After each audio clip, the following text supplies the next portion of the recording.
మనము కూడా విశ్వాసముతో ముందుకు వెళ్ళవలసి ఉన్నదే.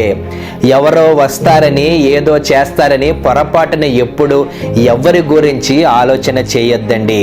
ఒక్కొక్కసారి మన తల్లిదండ్రులు ఒక్కొక్కసారి మనకి సపోర్ట్ ఇవ్వకపోవచ్చు, అత్తమామలు మనల్ని సపోర్ట్ చేయకపోవచ్చు, అన్నదమ్ములు కానీ అక్క చెల్లెలు కానీ రక్త సంబంధికులు కానీ మనల్ని ఎవరు సపోర్ట్ చేయకపోవచ్చు, మనల్ని ఎంకరేజ్ చేయకపోవచ్చు. నీ దగ్గర దేవుని వాగ్దానం ఉంటే చాలు, మనము ముందుకు వెళ్ళవచ్చు అనేటువంటి విషయాన్ని నేను జ్ఞాపకం చేస్తున్నాను. దేవుని వాగ్దానం ఉంది, ఆ వాగ్దానం పట్టుకొని తిను ముందుకు వెళ్ళాడు. ప్రియులారా, మనము కూడా విశ్వాసముతో ముందుకు వెళ్ళవలసి ఉన్నదే.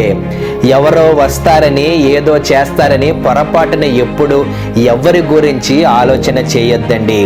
ఒక్కొక్కసారి మన తల్లిదండ్రులు ఒక్కొక్కసారి మనకి సపోర్ట్ ఇవ్వకపోవచ్చు, అత్తమామలు మనల్ని సపోర్ట్ చేయకపోవచ్చు, అన్నదమ్ములు